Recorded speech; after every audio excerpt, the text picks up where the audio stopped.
Assalamualaikum warahmatullahi wabarakatuh. Salam sejahtera buat kita semua, sahabat-sahabatku sekalian. Pada kesempatan ini izinkan saya, Aristiono Nugroho, Asosiat Profesor pada Sekolah Tinggi Pertanian Nasional, untuk berbicara tentang pendaftaran tanah sistematis lengkap dalam perspektif Coleman. Coleman adalah seorang rational choice theorist, yaitu seorang teorisi yang mengkhususkan diri pada teori pilihan rasional. Teori pilihan rasional itu berbunyi sebagai berikut. Pertama, tindakan rasional aktor berdasarkan tujuan tertentu. Yang kedua, tujuan dirumuskan berdasarkan pilihan yang tersedia dan yang paling memungkinkan. Sekarang mari kita gunakan teori pilihan rasional untuk membedah pendaftaran tanah sistematik lengkap. Kita mulai dari poin pertama teori pilihan rasional atau rational choice theory, bahwa tindakan rasional aktor atau para pelaku berdasarkan tujuan tertentu. Jadi ada relasi antara tindakan rasional dengan tujuan. Nah, untuk bicara tentang itu, maka pertama-tama yang harus kita bahas adalah mengenai tindakan rasionalnya. Tindakan rasional adalah tindakan yang efektif dalam mencapai tujuan. Jadi ada sekian banyak pilihan tindakan, ada sekian banyak pertimbangan tindakan yang kemudian oleh para aktor atau para pelaku itu harus dipilih tindakan-tindakan yang paling efektif dalam mencapai tujuan. Misalnya, kalau bicara tentang pendaftaran tanah sistematik lengkap, kalau kita ingin mensukseskan pendaftaran tanah sistematik lengkap, perhatikan tindakannya, terutama yang berkaitan dengan kapasitas atau kemampuan atau ketersediaan sumber daya manusia yang ada di ATR BPN, di Kementerian Agraria dan Tata Ruang Badan Pertanahan Nasional. Bila ternyata ketersediaan sumber daya manusia di Kementerian Agraria dan Tata Ruang Badan Pertanahan Nasional relatif terbatas, maka berarti butuh dukungan partisipasi pihak lain yang kemudian kita menyebutnya sebagai partisipasi masyarakat.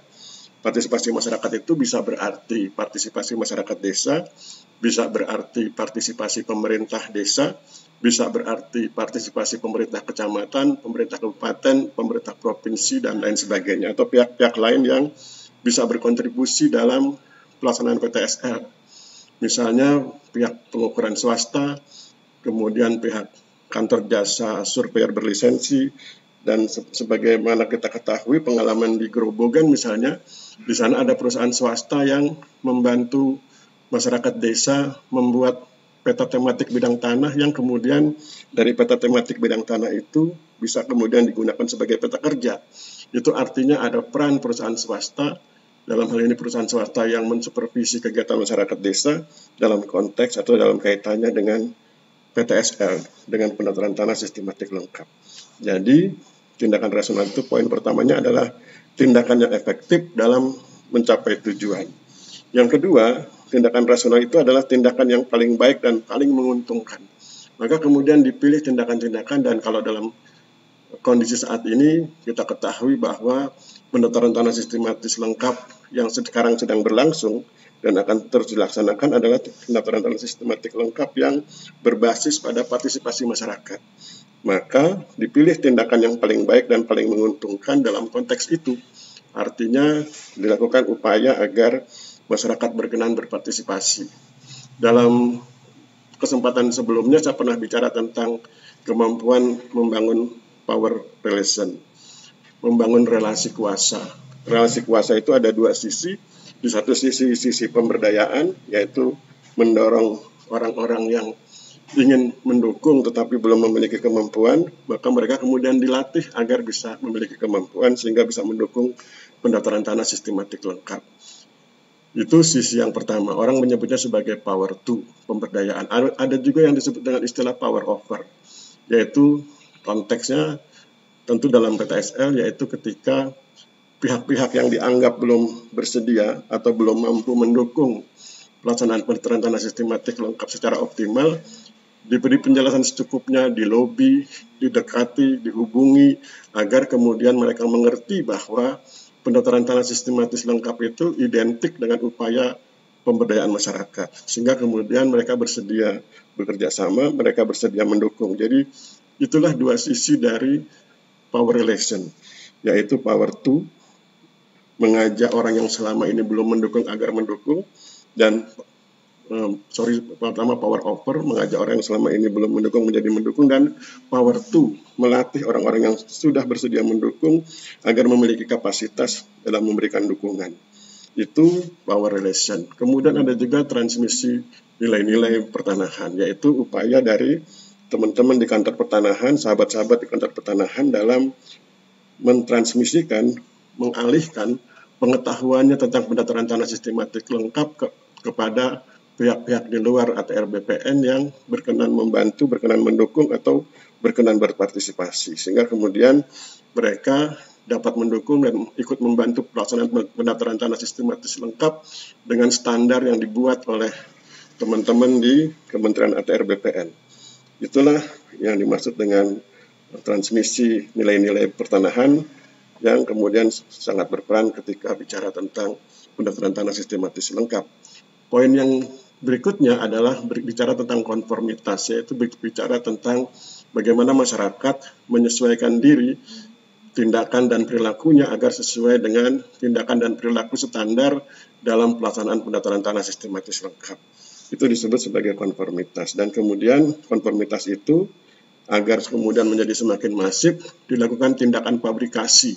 Tindakan pabrikasi itu adalah tindakan untuk menyebarluaskan isu-isu konformitas agar kemudian semakin banyak masyarakat yang berkenan melaksanakan konformitas. Itulah beberapa hal penting yang berkaitan dengan pendaftaran tanah sistematik lengkap ketika kita menggunakan teori pilihan rasional sebagai bahan kajian, sebagai alat bedah yang kemudian khususnya kita berbicara tentang tindakan yang paling baik dan paling menguntungkan untuk mendukung pelaksanaan pendaftaran tanah sistematis lengkap. Berikutnya masih bicara tentang tindakan rasional, yaitu tindakan yang bernilai. Jadi dalam teori pilihan rasional itu ada tindakan rasional, dan poin penting dari tindakan rasional adalah tindakan yang bernilai. Disebut bernilai karena ada kebenaran di situ, ada kebaikan di situ, dan ada keindahan di situ. Sebagai contoh, kalau bicara tentang pendaftaran tanah sistematis lengkap, ketika kemudian dilaksanakan pengukuran pemetaan kadastral, itu adalah bicara tentang kebenaran. Di dalam kebenaran itu nanti ada kebaikan. Misalnya ketika ukurannya tepat, bentuk bidang tanahnya tepat, sehingga kemudian tidak merugikan pihak lain, itulah kebaikan. Baik buat yang bersangkutan, baik buat tetangga batasnya, baik buat masyarakat umum. Bila kebenaran dan kebaikan sudah bisa diwujudkan, maka besar kemungkinan terjadi keindahan. Keindahannya berupa kebaikan yang dirasakan oleh yang bersangkutan, kebaikan yang dirasakan oleh tetangga batas, kebaikan yang dirasakan oleh masyarakat umum yang kemudian bisa membangun harmoni, dan harmoni itulah keindahan. Jadi, di dalam tindakan rasional itu ada unsur kebenaran, ada unsur kebaikan, dan ada unsur keindahan, dan semua unsur itu ada dalam pendaftaran tanah sistematis lengkap. Sahabat-sahabat sekalian, dengan demikian kita paham bahwa berbicara tentang teori pilihan rasional atau rational choice theory, yang poin satunya menyatakan bahwa tindakan rasional aktor berdasarkan tujuan tertentu, nah maka kemudian kita coba tadi bahas tentang tindakan rasional. Kita paham bahwa tindakan rasional adalah tindakan yang efektif dalam mencapai tujuan, tindakan rasional adalah tindakan yang paling menguntungkan dari berbagai aspek, dan yang ketiga, tindakan rasional adalah tindakan yang bernilai, yaitu memiliki kebenaran, memiliki kebaikan, dan memiliki keindahan dalam substansinya. Sahabat-sahabat sekalian, sekarang mari kita bahas tentang ciri tindakan rasional agar kemudian segenap ciri ini bisa kita masukkan, bisa kita arahkan agar pendaftaran tanah sistematis lengkap berada dalam ciri tersebut. Ciri tindakan rasional yang pertama adalah berorientasi target dan masa depan. Berbicara tentang target dan masa depan, maka kita paham betul bahwa pendaftaran tanah sistematis lengkap adalah program percepatan pendaftaran tanah agar seluruh bidang tanah di Indonesia dapat dipetakan, dapat diukur dengan baik, dan sehingga kemudian memudahkan perencanaan. Sebagaimana kita ketahui saat ini, jumlah bidang tanah di Indonesia mencapai 126 juta bidang. Dan yang sudah selesai diproses melalui pendaftaran tanah sistematik lengkap dan lain-lain, baru sekitar 90 juta bidang tanah. Oleh sebab itu masih ada 36 juta bidang tanah yang harus dipetakan, diukur dengan baik, dan kemudian bisa mendukung program perencanaan nasional. Sahabat-sahabat sekalian, itu adalah ciri tindakan rasional yang pertama, yaitu berorientasi target dan masa depan. Kemudian, ciri tindakan rasional yang kedua adalah dilakukan berdasarkan rencana yang telah ditetapkan. Kalau kita memperhatikan pendaftaran tanah sistematis lengkap, maka kita paham betul tentang berbagai perencanaan yang dibuat dari tahun ke tahun, baik perencanaan dalam artian target, perencanaan dalam artian antisipasi kendala, dan segala macam hal yang kemudian dimaksudkan untuk memperlancar kegiatan pendaftaran tanah sistematis lengkap. Dengan demikian, pahamlah kita bahwa dalam pendaftaran tanah sistematis lengkap terdapat ciri tindakan rasional antara lain dilakukan berdasarkan rencana yang telah ditetapkan. Berikutnya, karakter dari ciri tindakan rasional adalah selalu ada alasan, selalu ada rasionalitas dalam setiap tindakan atau unsur tindakannya. Jadi segenap tindakan memiliki rasionalitas. Misalnya ketika bicara tentang penetapan lokasi PTSL, ada rasionalitasnya. Rasionalitasnya adalah dipilih lokasi yang paling memungkinkan atau mendukung kelancaran pelaksanaan PTSL. Bila suatu lokasi belum mampu mendukung kelancaran pelaksanaan PTSL, maka dilakukan sebuah rekayasa teknis, yuridis, dan sosial agar kemudian di masa berikutnya, di saat berikutnya, lokasi tersebut dapat mendukung pelaksanaan pendaftaran tanah sistematis lengkap. Itulah yang saya maksud dengan selalu ada alasan dalam setiap tindakan atau unsur tindakannya. Contoh lain misalnya, pengukuran bidang tanah yang dihadiri oleh tetangga batas atau asas kontradiktor delimitasi itu memiliki alasan rasional agar kemudian pertama reduksi sengketa bila itu awalnya berupa sengketa atau mencegah sengketa agar kemudian di kemudian hari mereka yang berbatasan itu sudah paham bahwa dahulu mereka menyetujui batas bidang tanah tersebut.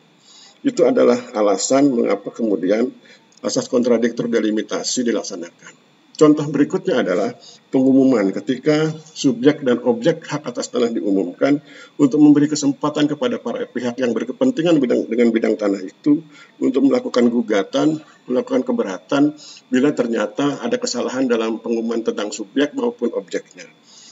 Itulah berbagai alasan mengapa kemudian kita paham betul setiap tindakan di dalam pelaksanaan pendaftaran tanah sistematis lengkap memiliki rasionalitas yang kuat. Sahabat-sahabat sekalian, kita lihat ciri tindakan rasional berikutnya adalah menjadikan akal sehat sebagai pertimbangan atau sebagai faktor rasional. Kita lihat misalnya pengumpulan data fisik. Sangat syarat dengan penggunaan akal sehat ketika segala macam kemampuan, keterampilan, dan teknologi digunakan untuk menetapkan bentuk bidang tanah, untuk menetapkan ukuran bidang tanah, dan pada akhirnya digunakan untuk dasar pemetaan, sehingga kemudian bidang tanah yang terpetakan menjadi bidang tanah yang sangat tepat dan punya orientasi kebenaran yang sangat kuat. Sehingga itu kemudian memposisikan bahwa akal sehat menjadi faktor penting dalam mempertimbangkan sesuatu, dalam rangka mendukung agar bidang-bidang tanah yang dipetakan dalam pendaftaran tanah sistematis lengkap mempunyai faktor rasional yang kuat. Berikutnya, atau ciri kelima dari ciri tindakan rasional adalah mampu membedakan kebutuhan dengan keinginan. Sahabat-sahabat sekalian, kita tentu paham bahwa ketika kemudian pendaftaran tanah sistematis lengkap diletakkan, dibumikan di wilayah-wilayah pedesaan, kita tentu paham bahwa masyarakat di pedesaan memiliki kebutuhan dan keinginan yang berbeda-beda. Tetapi kemudian kita coba membantu mereka untuk memisahkan antara keinginan dengan kebutuhan. Boleh jadi saat ini mereka belum menginginkan pendaftaran tanah sistematis lengkap, tetapi mereka harus mengerti bahwa itu adalah kebutuhan. Sehingga kemudian perlahan-lahan melalui transmisi nilai-nilai pertanahan, kita bantu mereka memahami tentang kebutuhannya dan kemudian bersedia mendukung pelaksanaan pendaftaran tanah sistematis lengkap. Demikianlah sahabat-sahabat sekalian, kalau kita berkenan membedah pendaftaran tanah sistematis lengkap dengan menggunakan teori pilihan rasional atau rational choice theory yang digagas oleh James Goldman, yang beliau lahir pada tahun 1926 dan meninggal pada tahun 1995. Teori pilihan rasional atau rational choice theory mengatakan bahwa tindakan rasional aktor berdasarkan tujuan tertentu. Tujuan itu dirumuskan berdasarkan pilihan yang tersedia dan yang paling memungkinkan. Dan ketika kita bahas tadi, maka kita paham bahwa dua unsur penting atau dua poin penting dalam teori pilihan rasional tersebut relevan dengan pendaftaran tanah sistematis lengkap. Saya pikir demikian yang bisa saya sampaikan. Mohon maaf bila terjadi kesalahan. Kita akhiri. Wabillahi taufiq wal hidayah. Wassalamualaikum warahmatullahi wabarakatuh.